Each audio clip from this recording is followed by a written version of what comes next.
नमस्कार दोस्तों, आप सभी का स्वागत है। हमारे इस वास्तु सागर चैनल को जरूर सब्सक्राइब करें और कमेंट बॉक्स में श्री हरि लिखकर परमात्मा को आभार व्यक्त करें। मित्रों, मृत्यु हमारे जीवन का अटल सत्य है, यानी जिसने भी इस पृथ्वी लोक पर जन्म लिया है उसे एक ना एक दिन अवश्य ही इस लोक को छोड़कर जाना पड़ेगा। भगवत गीता में श्री कृष्ण ने भी कहा है कि आत्मा एक निश्चित समय के बाद एक शरीर को त्याग कर दूसरा शरीर धारण करती है और धातु शरीर नश्वर होता है, जबकि आत्मा अमर होती है। मित्रों, अब आपके मन में यह प्रश्न भी उठ रहा होगा कि अगर आत्मा अमर है तो किसी की मृत्यु या फिर शरीर के नष्ट हो जाने के बाद आत्मा का होता क्या है। तो दोस्तों, मैं आपको बता दें कि मरने के बाद आत्मा के साथ क्या होता है।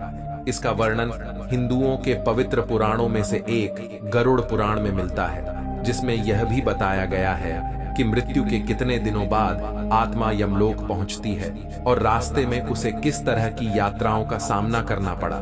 मृत्यु के बाद एक आत्मा की यमलोक तक की यात्रा में 47 दिन लगते हैं। तो क्या होता है इन 47 दिनों में, जीवात्मा के साथ यही जानेंगे। गरुड़ पुराण में वर्णित कथा के अनुसार एक दिन भगवान विष्णु के वाहन गरुड़ उनसे पूछते हैं कि हे नारायण, मैं यह जानना चाहता हूं कि मृत्यु के बाद आत्मा का क्या होता है और वे जीवात्मा कितने दिनों के बाद जब लोग पहुंचते हैं। तब श्री हरि गरुड़ से कहते हैं, गरीब, जब किसी जीव की मृत्यु होती है तब उसकी आत्मा 47 दिनों तक इधर उधर भटकने और कई यात्राओं को सहने के बाद यमलोक पहुंचती है। आगे वह यह भी कहते हैं कि जब किसी जीव की मृत्यु नजदीक आती है तो सबसे पहले उसकी आवाज जाती है और जब अंतिम समय आता है तो मरने वाले व्यक्ति को कुछ समय के लिए दिव्य दृष्टि मिलती है। इस दिव्य दृष्टि के मिलने के बाद मनुष्य सारे संसार को एक रूप में देखने लगता है। उसकी सारी इंद्रियां शिथिल हो जाती हैं, जिसके बाद मृत्यु के समय जब लोक से 2 यमदूत आते हैं, यमदूतों को देखते ही आत्मा डर से हाँ करने लगती है और शरीर से बाहर निकल जाती है। जैसे ही आप शरीर को त्याग दी है, वैसे ही यमराज के दूत जीवात्मा के गले में पास बांध देते हैं और फिर वह उस जीवात्मा को लेकर ये लोग चले जाते हैं। गरुड़ पुराण की माने तो अगर मरने वाली जीवात्मा पवित्र हो तो उसे परमात्मा खुद अपने वाहन से लेने आते हैं, लेकिन अगर आत्मा पापी हो तो उसे गर्म वायु और अंधेरे के रास्ते से गुजरना पड़ता है। पापी आत्मा को यमलोक पहुंचने पर कई प्रकार की यातनाएं दी जाती हैं। फिर उसी दिन उस आत्मा को आकाश मार्ग से वापस उसी घर में छोड़ दिया जाता है जिस घर में उसने अपना शरीर त्यागा था। घर आकर में जीवात्मा अपने शरीर में फिर से घुसने का प्रयास तो करती है, लेकिन यमदूत के पास से बने होने के कारण ऐसा कर नहीं पाती।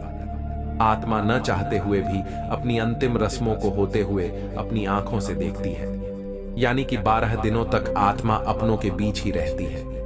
फिर वे दिन जब आत्मा का पिंडदान किया जाता है तब उसे यमदूत एक बार फिर से लेने आ जाते हैं। इसीलिए मित्रों, हिंदू धर्म में ऐसा माना जाता है कि मनुष्य की मृत्यु के 13 दिन तक पिंडदान जरूर करना चाहिए। निदान से सूक्ष्म शरीर को चलने की शक्ति मिलती है। फिर भी इसके बाद आत्मा का यमलोक तक का सफर कभी नहीं रहता है।